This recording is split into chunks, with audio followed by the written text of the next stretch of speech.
వైజాగ్ లో జూలై 24న BNR golden diamonds opening సందర్భంగా mega offers. S Janaki garu కొద్దిసేపటి కిందట మైసూర్లో చనిపోవడం జరిగింది. సో ఎస్ జానకి తెలియని పేరు ఈ సినీ లోకంలో. సినిమాలను చూసేవారు, పాటల్ని వినేవారు, ఆ పాత తరం నుంచి నేటి తరం వరకు కూడా జానకి గారు గొంతుని వినని వారు బహుశా ఈ దేశంలో ఉండరనే చెప్పాలి. జానకి గారు 88 సంవత్సరాల వయసులో కొద్దిసేపటి కిందట ఆమె మైసూరు హాస్పిటల్లో చనిపోవడం జరిగింది. గుండెపోటుతో ఆమె చనిపోయినటువంటి పరిస్థితి. గుంటూరు జిల్లా పాలపట్ల గ్రామంలో 1928 ఏప్రిల్ 23న పుట్టినటువంటి జానకి గారు ఆ తర్వాత ఆమె సంగీతంలో చిన్నతనం నుంచి కూడా ఆమె పట్టు సాధించడం జరిగింది. సంగీత కుటుంబం నుంచి వచ్చినటువంటి జానకి గారు ఆ తర్వాత సినీ రంగంలోకి ప్రవేశించడం జరిగింది. ప్రవేశించిన తర్వాత జానకి గారు ఆ తర్వాత అంచెలంచెలుగా ఎదుగుతూ ఒక్క తెలుగు భాషలోనే కాకుండా మొత్తం యావత్ తమిళం, అదేవిధంగా కన్నడ, మలయాళ భాషల్లో కూడా ప్రావీణ్యం సంపాదించి ప్రతి ఒక్కరు కూడా జానకి గారిని తమ ఆడబిడ్డగా, తమ ఆడపడుచుగా, అంటే తమ భాషకు సంబంధించినటువంటి వ్యక్తే ఆ గాత్రాన్ని అందించారు అనే విధంగా కూడా జానకి గారు కీర్తి ప్రతిష్టలను ఆమె సాధించారు. దక్షిణ భారతదేశంలోనే కాకుండా హిందీ భాషలోను, అలాగే ఒడియా భాషలోను, అలాగే కొంకణి భాషలోను, బెంగాల్లోను, ఇలా తులు భాషలోను అనేక భాషల్లో 18 భాషల్లో జానకి గారు ఇప్పటి వరకు 50,000కు పైగా పాటలను ఆమె ఆలపించారు. జానకి గారు కేవలం తన ప్రతిభతో, అంటే తన గాత్రంతోనే ఆమె దేశవ్యాప్తంగా పేరు సంపాదించడం కాదు, ఆమె వ్యక్తిత్వంతో కూడా దేశవ్యాప్తంగా కూడా ఆమె పేరు ప్రఖ్యాతను సంపాదించారు. ముఖ్యంగా 2013లో కేంద్ర ప్రభుత్వం ఆమెకు పద్మభూషణ్ అనేటువంటి బిరుదును ప్రకటించినప్పటికీ కూడా ఆ బిరుదును ఆమె స్వీకరించకుండా సున్నితంగానే తిరస్కరించారు. ఎందుకు తిరస్కరించారంటే 2013 వరకు, అంటే కొన్ని దశాబ్దాల పాటు తను సినీ రంగానికి తన పాటలతో ఎన్నో సేవలు అందించినప్పటికీ ఎంతో మందికి గుర్తింపించినటువంటి కేంద్ర ప్రభుత్వం తనకు మాత్రం, ముఖ్యంగా దక్షిణ భారతదేశంలో ఉన్నటువంటి ఒక గాయకురాలకు చాలా ఆలస్యంగా ఈ బిరుదునిచ్చారు.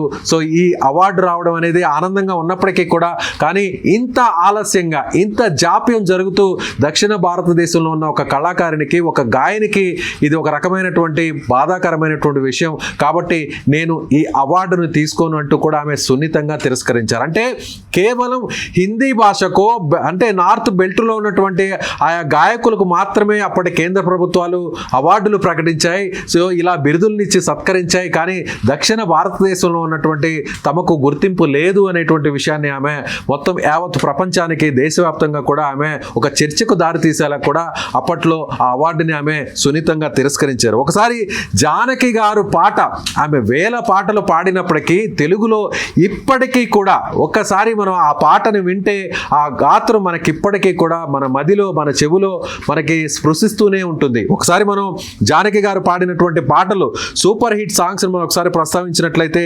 సిరిమల్లె పువ్వ అనేటువంటి పాట 16 ఏళ్ల వయసులో ముఖ్యంగా శ్రీదేవి గారికి అందించినటువంటి గాత్రం ఇప్పటికీ కూడా దాదాపు కొన్ని తరాలైనా కూడా ఆ పాటను ఇప్పటికీ కూడా ఎవరు కూడా మర్చిపోరనే చెప్పాలి. అలాగే వేణువై వచ్చాను అనేటువంటి పాట మాతృదేవో భవ సినిమాలో కంట తడి పెట్టించినటువంటి ఆ పాట ఇప్పటికీ విన్నా కూడా, ఆ పాటను ఇప్పటికీ చూసినా కూడా నిజంగా ప్రతి ఒక్కరు కూడా కన్నీటి పర్యంతమైనటువంటి పాటగా అది ఇప్పటికీ కూడా నిలిచిపోతుంది. అలాగే ప్రియతమ నా హృదయమా అనేటువంటి పాట ప్రేమ సినిమాలో వెంకటేష్ నటించినటువంటి ఈ సినిమా ఇప్పటికీ కూడా ఒక లవ్ సాంగ్స్లో, అంటే ఒక మధురమైనటువంటి ఏదైతే పాటల్లో ఇప్పటికీ కూడా టాప్ లిస్ట్లో, టాప్ 10లో ఈ సాంగ్ ఉంటుంది అంటే అతిశయోక్తి కాదు అని మనం ఖచ్చితంగా చెప్పవచ్చు. అదేవిధంగా అన్నిటికంటే కూడా ఒక లైఫ్ టైం గుర్తుండిపోయేటువంటి పాట చిరంజీవి గారు, మెగాస్టార్ చిరంజీవి గారు కెరీర్లోనే, అలాగే శ్రీదేవి గారితో కలిసి నటించినటువంటి జగదేక వీరుడు అతిలోక సుందరిలో అబ్బని తీయని దెబ్బ అనేటువంటి పాట ఇప్పటికీ కూడా, అంటే దాదాపు ఒక 10 సంవత్సరాల వయసు ఉన్నటువంటి పిల్లలకు కూడా ఇప్పటికీ కూడా ఆ పాట ఇష్టం. అంటే నిజంగా ఆ పాట ఇంకా కూడా మనసులో ఎవరైతే తెలుగు వాళ్ళ ప్రతి ఒక్కరి మనసులో నిలిచిపోయిందని ఖచ్చితంగా చెప్పవచ్చు. చిరంజీవి గారి కెరీర్లోనే ఒక బెస్ట్ సాంగ్ అంటే, శ్రీదేవి గారి కెరీర్లోనే ఒక బెస్ట్ సాంగ్ అంటే ఈ ఇద్దరి కాంబినేషన్లో ఆ సూపర్ హిట్ సాంగ్ ఇప్పటికీ కూడా నిజంగా ప్రతి ఒక్కరి గుండెల్లో నిలిచిపోయిందని చెప్పవచ్చు.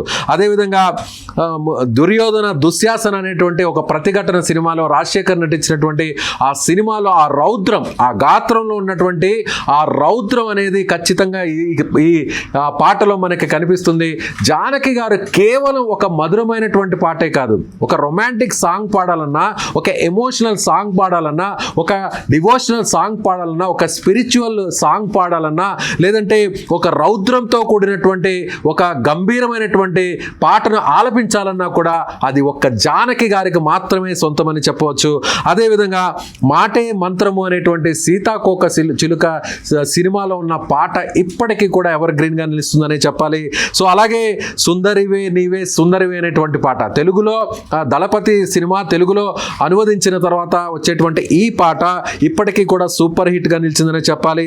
అలాగే నాగార్జున కెరీర్లో కూడా హీరో నాగార్జున కెరీర్లో కూడా ప్రియు రాగాలే అనేటువంటి సాంగ్ హలో బ్రదర్ సినిమాలో ఆ సాంగ్ ఇప్పటికీ కూడా ఒక మంచి పాటగా, ఒక లైఫ్ టైం గుర్తుండిపోయేటువంటి పాటగా ఉందని మనం చెప్పవచ్చు. ఇలా జానకి గారు ఆలపించినటువంటి పాటలు అప్పటి తరం నుంచి ఇప్పటి తరం ఉన్నటువంటి గాయకులు, ముఖ్యంగా ఎస్పి బాలసుబ్రహ్మణ్యం గారు కావచ్చు, ఘంటసాల గారు కావచ్చు, నిన్న మొన్నట్టు ఉన్నటువంటి అంటే ఒక 5 సంవత్సరాల కింద ఉన్నటువంటి వచ్చినటువంటి గాయకులందరితో కలిసి తన గాత్రాన్ని వినిపించినటువంటి గొప్ప గాయకురాలు ఎస్ జానకి గారు. నిజంగా జానకి గారు మన మధ్య లేకపోయినప్పటికీ కానీ ఆమె పాడినటువంటి పాటలు తెలుగు, తమిళ్, మలయాళం, కన్నడ, అలాగే ఒడిస్సా, బెంగాల్, హిందీ ఇలా ప్రతి భాషలో ఆమె వినిపించినటువంటి పాటలు చిరస్థాయిగా చిరస్మరణీయంగా నిలిచిపోతాయనే చెప్పాలి. మరొక్కసారి సుమన్ టీవీ ఎస్ జానకి గారికి ఆమె మృతి పట్ల ఆమెకు మరొక్కసారి నివాళులు తెలుపుతుంది.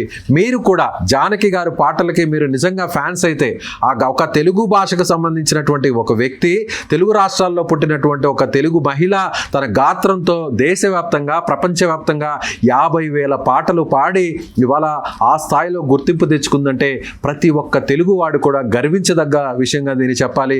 కాబట్టి మీకు జానకి గారు పాడినటువంటి పాటలో అత్యంత ఇష్టమైనటువంటి పాట ఏంటో మీరు కామెంట్ రూపంలో తెలియచేసి ఆమెకు మీ వంతుగా ఒక నిజమైనటువంటి నివాళిని అర్పించాలని కోరుకుంటున్నాను. సుమన్ టీవీలో మీ పర్సనల్ అండ్ బిజినెస్ ప్రమోషన్స్ కోసం కింది నెంబర్కి కాంటాక్ట్ చేయండి.